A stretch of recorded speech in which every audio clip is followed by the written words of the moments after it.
जो आप खाना खिला रहे हैं पूरक पोषाहार के साथ क्या है, एक दवा भी खिलानी है। दवा 4 तरह की हमारे स्वास्थ्य विभाग में उपलब्ध होता है। पहला जो दवा है वह IFA सिरप होता है, सिरप में आता है और वह 6 महीना से 5 साल तक का जो भी बच्चा है 59 महीना तक, उसको सप्ताह में एक दिन 0.5 ml यानी 1 मुन्ना लगभग IFA सिरप बच्चों को देना है। क्योंकि 3 साल से 6 साल का बच्चा आपके पास आंगनबाड़ी केंद्र पर है, तो सरकार ने उन बच्चों को IFA सिरप देने की जिम्मेवारी आंगनबाड़ी सेविकाओं को दिया है। उस उम्र का अन्य बच्चा जो भी आपके क्षेत्र में होगा, क्योंकि 1000 की आबादी है, सिर्फ आप 40 बच्चे का ही नामांकन लेते हैं, लेकिन उस क्षेत्र में हो सकता है 80 को 90 को 100 बच्चा रहता है। तो बाकी जो 60 बच्चा है उसको आशा का जिम्मेवारी है कि वो घर घर जा करके हो या माता को समझा करके वो सिरप का उसको दे दे। बाकी बच्चों को आशा सिरप देगी, घर पर माँ से खिलवाएगी या खुद जाके खिलाएगी।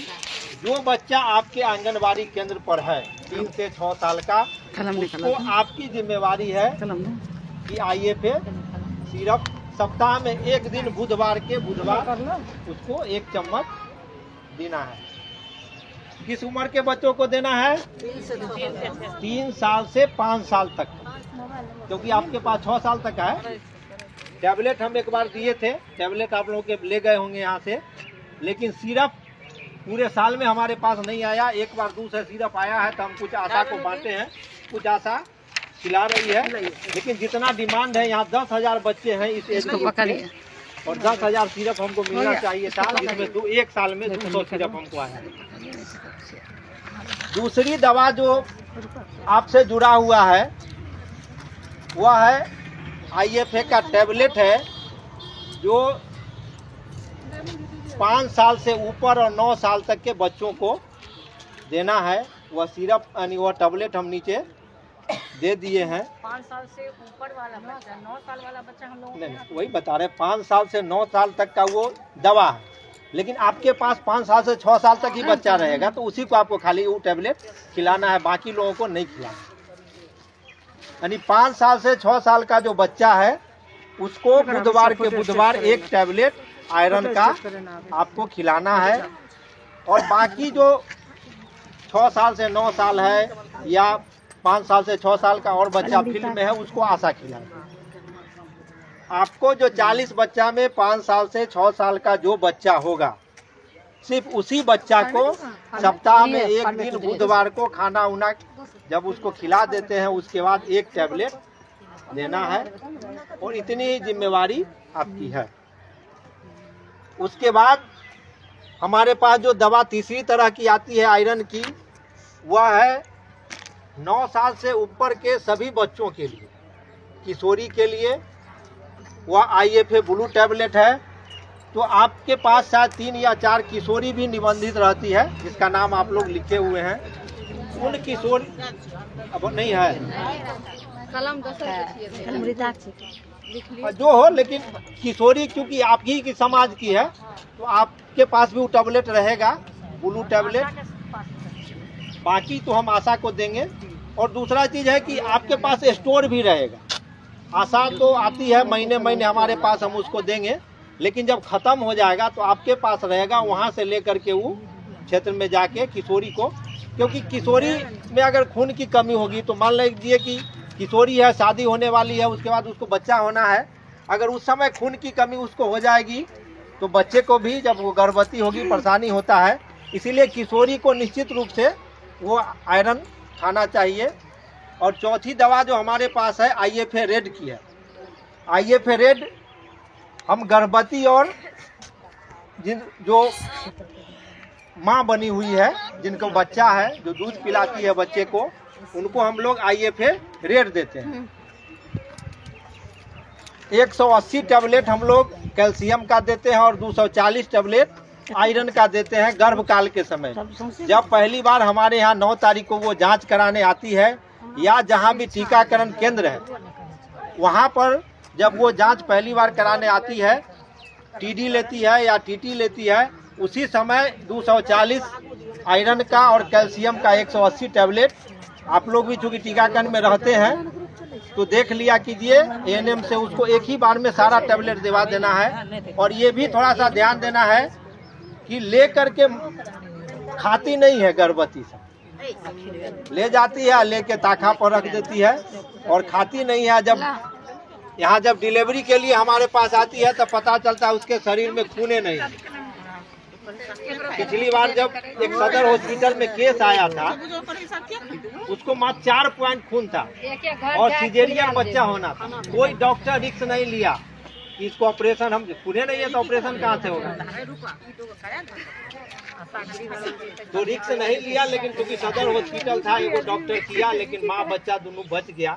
तो ऐसा केस नहीं हो, और इसीलिए ये आयरन का हमारा ये अभियान है कि जो भी गर्भवती माँ है, गर्भ के समय 240 दिन तक प्रत्येक दिन एक रेड टैबलेट खाएगी तो उसको खून का कमी नहीं होगा और बच्चा हमारा सुरक्षित रहे। 2 महीना जब बचेगा ना डेट एक्सपायर का, तब दीजिएगा आंगनबाड़ी पर। नहीं, आते के साथ एक्सपायर दवा हो जाता है। दवा लाए हैं ये सबका एक्सपायरी 25 में, और हम हर 3 महीना पर कब सीरा फर दीजिए ना, बढ़िया बढ़िया वो आंगनबाड़ी सब आती है खोजने के लिए, सब बच्चा सर्दी से, वो सब अच्छा दीजिएगा तब। और उसके बाद 1 मंथ के बाद दूसरा टीका। फिर जब बच्चा जन्म लेता है तब क्या करते हैं, बीसीजी का टीका दिलवाते हैं। उसके साथ कौन कौन सा टीका पड़ता है, ओपीवी 14 दिन के अंदर, हेपेटाइटिस बी का बर्थ डोज 24 घंटा के अंदर, और बीसीजी या तो 15 दिन के अंदर दिला देते हैं, अगर नहीं भी पड़ा है तो 1 साल के अंदर उसको पड़ जाएगा।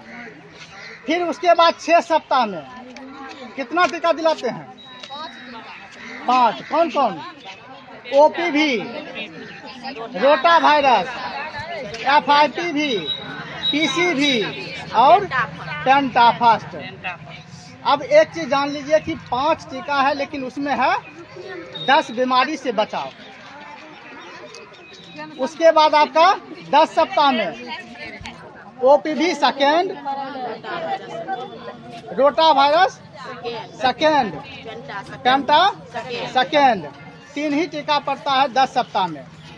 फिर उसके बाद 14 सप्ताह में OPV third, rota virus third, FIPV second, PCV second, penta third. फिर उसके बाद 9 माह में एमआर का, खसरा नहीं एमआर, मिजिल्स रूबेला, और उसके बाद पीसीवी, एफआईपीवी थर्ड या बूस्टर, और उसके बाद जेई का टीका। देखिए 9 महीना में उस बच्चे को 4 टीका पड़ता है वैक्सीन, इंजेक्शन के माध्यम से, जो पहले नहीं था। 2 वैक्सीन ऐसा है, एक एफआईपीवी और पीसीवी, 2 महीना के अंतर पर पड़ता है। सुनिए, एफआईपीवी और पीसीवी बच्चे को आज अगर दिलाए हैं तो 2 महीना के बाद दिलाइएगा, और जेई का टीका आज अगर दिलाए हैं तो 3 महीने के बाद दूसरा टीका। ये जानकारी कम से कम वैक्सीन का अंतर जो होता है वो रहना जरूरी है।